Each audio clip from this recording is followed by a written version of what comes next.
Hey guys, this is Illusionist Jason Bishop. I am back discussing another piece of magic. This is a travel day for me. I left Philadelphia Airport and now we arrived in Florida. This is the hotel room that I'm in for the night. I got a little desk and office here, so I set up the computer and figure might as well pull up a video and review a video for you and discuss a video for you. So this is David Blaine Exposed. It says failed magic trick on live TV. I'm curious what happens here. Newspaper reporters ask this. Audience members ask if they meet you, do you ever, they say, do you ever mess up a trick? And I'm sure David Blaine's gotten that. Do you ever mess up a trick? What do you do if you mess up a trick? Sometimes you can do things, you can get out of it. Sometimes nothing. You just have to laugh it off and move on to the next piece of magic because sometimes there's no going back. It happens to everybody. It happens to the best of us. It's happened to David Copperfield and, you know, probably Harry Potter. I don't know. So we're gonna take a look at this in a little bit. Again, I am a professional illusionist. I've been doing this for well over 10 years. I've had 2 successful shows in New York City at the famed New Victory Theater on 42nd Street. I've performed at the Magic Castle, US Coast Guard Academy, tons of college shows, theater shows, and now in between traveling, working on new magic, and performing shows, I pull up videos like this online, watch them, and discuss my thoughts on them with you guys. So let's get right into this one. Who knows how to shuffle? You? You want to shuffle right here? You could shuffle him face up so everybody could see him. I also have this. He almost seems irritated doing it. You shuffle him face up so everybody can see him. I got a lunch date. I got to get going, guys. Let's get through this. You know, I'm not even being critical of the guy. I just kind of find it funny the way he's talking that way. This die with me. Can I give you the die? Yeah. Yeah? And just make sure all the sides all different, 6 sides, you know, whatever, right? Mm-hmm. Good.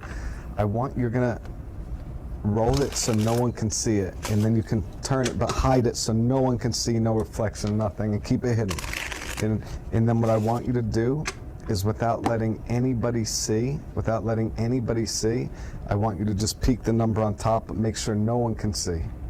You got it? Mm-hmm. Is that fair? Yeah. No one saw? Mm-mm. You're sure? Yeah.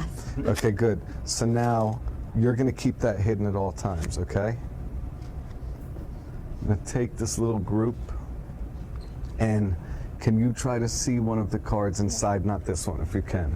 Was it too fast, or do you want to try one more time? Yeah, I could tell you were uncertain. Yeah. So here, choices. Here, so you know what? Let me give you these, and here, I'll do this. Not this one, but Okay. if you can get one. Yep. Too quick? Nope, got You it. have one? Yeah. You agree nobody knows what you're thinking? No. Just you, correct? Mm-hmm. We're gonna have a few of these chosen, so we're gonna have a few cards chosen. It shouldn't be at the bottom, nor should it be at the top, so we're not gonna take from bottom or top. Here, wait, as I shuffle. You know what we'll do? Now I really don't know. What's your name? Kevin. Kevin. I want you to take a card. They say he messes up the trick. I don't know if that's true or not, or if it's just a super complicated trick. I don't know what's going on. I'm so lost. She's got to die. The lady picked a card. We're gonna look at the bottom. I don't know. And then you put your left leg in. You take your left leg out. I'm not sure. Shake it all about. Let's see. Don't look at it and just put it down right here. Anyone, doesn't matter. And place it down face down right here. Good. Can you take one, put it down face down? Doesn't matter. And put it right next to it. Can you take one, put it down, face down? Good. Can you reach in, take one, put it down, face down? Don't look at it. Great. Good. I need two more. Can you choose one, put it down next to it? Great. And then one more. You choose one, put it face down right next to it. So we chose 6 cards. You thought of a card, correct? Mm-hmm. She has a die, she shuffled it, right? She mixed the die up. Whatever the number on your die is, we're gonna count. So if it's a 1, it would be this, 2, 3, 4, 5, 6. Understood? Mm-hmm. Okay, but first, can you say your card out loud? 6 of hearts. The 6 of hearts. That's the card you were thinking of. If you're not sure, you can change. Is it 6 of hearts? Yeah. Can you tell everybody what number you rolled on the die that you've been holding? 4. 4? So can you put your finger on the 4th card and let me see the die? It is a 4. Okay, put your finger on the 4th card. Yeah. And you said 6 of hearts. Yeah. So if you would have rolled a different number, you know, it might have been this, or this, or this, right? Or this one even, or that one. But but you rolled a 4. Show everybody what card. Oh, well, close. Well, ace of clubs, I think. It was a good try. No, but the truth is, you see how the ace really looks? Like if you look at it, see how it really looks like, here, watch. See how it looks like the 6 when it moves, kind of? See that? See how it sort of resembles it? Unfortunately, we need to try one more to redeem that. So let's see if we can completely do another one that does not work. That's a work in progress. I don't know. I don't know what I think of that. I mean, I guess he got the 6 at the end. I think he did a move to salvage it at the end. I guess that wasn't the intended trick as such like that. You know, he said it was a work in progress, and I kind of think it probably was. It did feel like that. It felt like he had a skeletal setup of what the trick was. He knew where he was going, basically, but he was kind of fleshing it out. Normally, magicians don't do works in progress on television, especially live television. It's a little, you know, risky. You don't want to look bad. You are a professional. David Blaine has a reputation to deal with. But, you know, if he sincerely messed up that trick, then I think he kind of salvaged it, frankly. I think the reason it felt to me like it wasn't a polished trick is because it was such a long process trick. I'm not a big fan of that. David Blaine doesn't normally do a lot of long process tricks unless they're super clear in their instructions. Like when he finally got to like, lay this card down, you pick a card, put it down, you pick a card, put it down, you pick a card, put it down. Those are easy directions. The entire audience can follow that easily. But when you're like, you peek it, I'm gonna shuffle it, then we're gonna add these to it, then you're gonna look at the bottom one, it can't be that. You're like 7 instructions into this thing now, and nobody is following what's going on. Plus you've got the die that she's, you know, shaken up and held in her hand, so that's another element. Kind of like barrier to entry in a way, like on websites, right? Like the more times you have to click a different page to get to where you want to go to buy something, the less people who end up buying it. It's kind of the same thing with a magic trick. It's like the more stages you use in a process, it just becomes convoluted. There was a great close-up magician that David Blaine is very familiar with. All close-up magicians are. His name was Di Vernon, and he was like the godfather of close-up in a way. Just this amazing close-up magician that all close-up magicians for the most part really looked up to and respected. He had a saying, Di Vernon's saying was, magic is not confusion. And definitely at a certain point there, David's trick became confusing for sure. And I don't think David Blaine does much magic that's really confusing actually. He's a guy who tends to shoot for magic that is pretty straightforward, pretty clean. I mean, he's kind of known for that.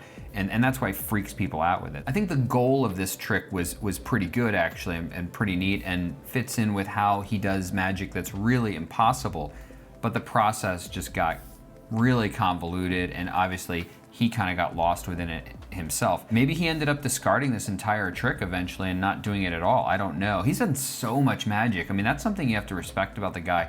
He has done so much magic, and it gets, you know, it's an effort. It's like learning a new song, you know? I mean, he has to work out the process and learn the specific moves and learn how to utilize the tools that he's using for that particular trick. It's not easy. It's pretty difficult, frankly. So I love that he's professional enough to have salvaged it at the end, but I also like that he's honest enough to have said, that was not what I intended to do. The funny thing about that is, though, a lot of magicians under the level of David Blaine shoot for mistake magic, which I'm not really a big fan of. It looks kind of like he's not either.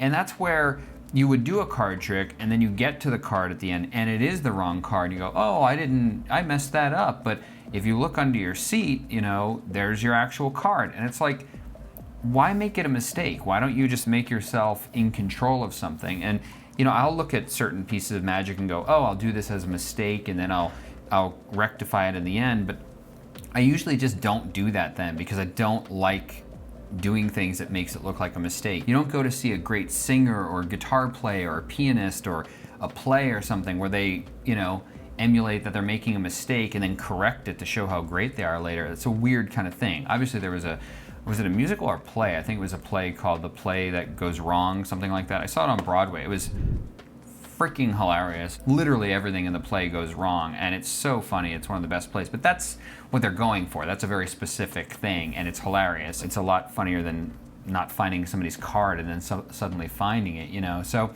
you know what? I'm glad I saw this. I can't be that critical. magicians, people, what have you, make mistakes. And if he released this a little bit too early, well, that happens sometimes, and the best in the world make mistakes. There's this halo effect, right? We tend to think that because somebody's really good at something, they're perfect at this and this and this and these other things. And it's kind of cool to see David Blaine maybe mess up a little bit here and see that he's human. And you know what he's going to do after this? He's going to do a better trick, and he's going to make this one better, or he's going to say, that isn't one for me, and get rid of it. You know, some people keep going with a trick or with a performance or what have you, thinking, if I can tweak this and make it better and make it better and make it better.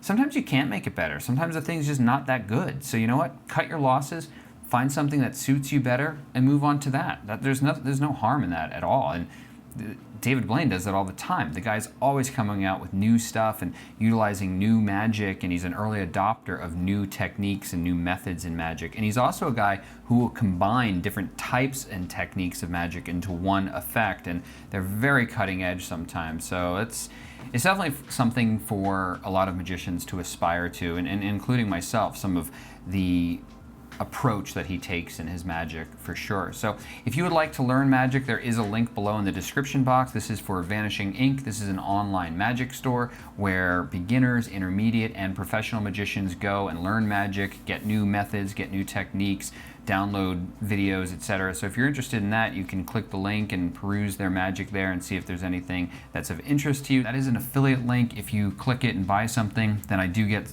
a couple pennies from purchases, stuff like that, so I want to be upfront about that. Thank you guys so much for watching this video. If you like the video, then destroy the thumbs up button. If you want to see more, then hit subscribe. And if you want to get notified, then hit the bell to get notified. And we'll see you guys in the next one.